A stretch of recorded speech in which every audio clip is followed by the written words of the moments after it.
అప్పుల మీద పెద్ద రచనే అయితున్నది. మేము రూ. 30 అప్పు తెస్తే రూ. 100 అప్పు అని చెప్పి మందిని నమ్మిస్తుండ్రని బీఆర్ఎస్ వాళ్ళు అంటుర్రు. కరోనా కాలం చేయబట్టి అంత అప్పయింది గాని లేదంటే అప్పెందుకు చేస్తుంటిమి అని కార్పాటోళ్ళు కాంగ్రెస్ వాళ్ళ మీద కన్నెర చేస్తుండ్రు. అప్పుల మీద సభల పెద్దలొల్లే అయితుంది. ఆర్బీఐయే కుద్దు లెక్కలు చెప్తుంటే వాటిని డబల్ చేసి బీఆర్ఎస్ సర్కార్ అప్పు చేసిందని మందిని మత్పరిస్తుండని మండిపడుతుండు మాజీ మంత్రి హరీష్ రావు సారు. ఆర్థిక మంత్రి బట్టి సార్కు లెక్కలొచ్చా అని ఎడ్డిస్తుండు. ఆర్బీఐ చెప్పిన దాని ప్రకారంగా కాంగ్రెస్ పార్టీ ఏడాది పాలనలో చేసిన అప్పు 1,27,208 కోట్లు. అంటే 5 ఏళ్లలో కాంగ్రెస్ పార్టీ చేయబోయే అప్పు 6,36,400 కోట్లు. అదే బీఆర్ఎస్ ఏలుబడిలో చేసిన మొత్తం అప్పు 4,17,496 కోట్లే. కానీ 7 లక్షల కోట్ల అప్పు చేసిండ్రని బద్నామేస్తుండ్రు. నేను సవాల్ చేస్తున్నా, ఆడిటర్లను ఫైనాన్స్ నిపుణులను పిలిచి లెక్కలు తీయమనుండ్రి. 7 లక్షల కోట్లను తేలితే దేనికంటే దానికి సిద్ధమని హరీష్ సారు సవాల్ చేసిండు. మీరు గతంలో బీఆర్ఎస్ పార్టీ 10 ఏళ్ల కాలంలో 671 అని ఒకరంటారు, 7 లక్షల కోట్లని ఒకరంటారు, 711 అని నోటికొచ్చినట్టు మాట్లాడుతున్నారు. I challenge in this house, ఒకరోజు స్పెషల్ గా డిబేట్ పెడతారా పెట్టండి, లేదు ఆడిటర్లను పిలిచి పెడతారా, ఫైనాన్స్ డిపార్ట్మెంట్ పెట్టి పిలుస్తారా పిలవండి.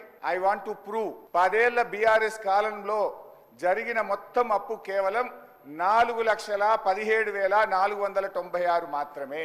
కానీ గోరంతలు కొండంతలు చేసి గోబల్స్ ప్రచారం చేసేటువంటి ప్రయత్నాన్ని ఈ సభ ద్వారా నేను తీవ్రంగా ఖండిస్తా ఉన్నాను. ఒక అబద్ధాన్ని 100 సార్లు చెప్తే నిజమైతే అనే విధంగా గోబల్స్ ప్రచారం చేస్తా ఉన్నారు. అందుకే ఈ శాసనసభ వేదికగా సభ్యులకు రాష్ట్ర ప్రజలకు కూడా ఈ 7 లక్షల కోట్ల అప్పు అని కాంగ్రెస్ పార్టీ చేస్తున్న ప్రచారం తప్పు అని ఈ సభ ద్వారా రాష్ట్ర ప్రజలకు నేను తెలియజేయదలుచుకున్నా. అధ్యక్ష ఆర్బీఐ కంటే గొప్ప వాళ్ళు అయితే ఉండరు అధ్యక్ష. ఇన్ఫ్యాక్ట్ అధ్యక్ష, ఈ 4,17,496 కోట్లలో కూడా 10 ఏళ్ల బీఆర్ఎస్ పాలనలో 4-5 ప్రత్యేకమైన విషయాలు ఉన్నాయి. 2 వరుస కరోనా సంవత్సరాలు రావడం వల్ల కేంద్ర ప్రభుత్వం అప్పుడు మొత్తం దేశం యొక్క ఎకానమీ అతలాకుతలమైంది. మీరు రాష్ట్రాలు 1.75% అదనంగా అప్పులు తీసుకోండి, క్యాపిటల్ ఎక్స్పెండిచర్ చేయండి అని కేంద్ర ప్రభుత్వం చెప్పడం వల్ల మనము తీసుకున్నటువంటి అప్పులు కూడా ఉన్నాయి. తప్పుడు లెక్కలు చెప్పి చేతి గుర్తోళ్ళు సభను తప్పుతో పట్టిస్తుండ్రు. మేమన్న మాట ప్రకారంగా కాంగ్రెస్ వాళ్ళు ఎంత అప్పు చేసిండ్రో లెక్కలతో సహా చూయిస్తాం, మేమెంత చేసినామో చూపెడతాం, ఇక దేనికంటే దానికి సిద్ధమని లెక్కలు చెప్పుకొచ్చిండు సారు.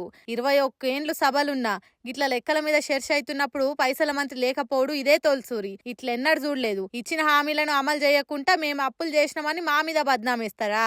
ఆర్బీఐ లెక్కలు కండ్ల గానొస్తలేవా? వాళ్ళకంటే గొప్ప లెవెలున్నారు. అంత అప్పు కూడా ఎందుకైందో మీకు తెలియదా? కరోనా కాలంలో మొత్తం దునియానే లాసులు నడిచింది. ఉద్యోగులను, పింఛన్లదారులను సంక్షేమ పథకాల కోసం రాష్ట్రాన్ని నడిపించేందుకు రూపాయి జమ చేసి ఏడ తక్లీఫ్ కాకుండా చేసినాం. కట్టే తాకతున్నది కాబట్టే బాజాప్తా అప్పు తీసినాం. మీ లెక్క అడ్డగోలు హామీలు ఇచ్చి అమలు చేయలేక చేతులెత్తేయలేదు. కేంద్రం వాళ్ళు పర్మిషన్ ఇస్తేనే అప్పులు తీసుకున్నామని అనుకొచ్చిండు హరీష్ సారు. ఇట్లా సర్కారోళ్లను హరీష్ సార్ నిలదీస్తుండే వరకు స్పీకర్ సార్ కూసోవాలే అన్నట్టు చెప్పిండు. ఇక మళ్ళా మాకెందుకు ఇట్లా చెప్తుండు, అధికార పార్టీలకు కూడా గవ్వే చెప్పాలి కదా సారు అని అనుకొచ్చిండు. అప్పుల మీద అడ్డగోలుగా మాట్లాడితే ఊకోం, బరాబర్ జవాబిచ్చి తీర్తామని గట్టిగానే నొక్కి చెప్పిండు. మరి హరీష్ సార్ సవాల్ తోటి 7 లక్షల కోట్ల అప్పు చేసిండన్న మాటలు బంద్ అయితాయా, లేదు ఇంకో 3 లక్షల కోట్లు కలిపి 10 లక్షల కోట్ల అప్పైందని అంటారో చూడాలి.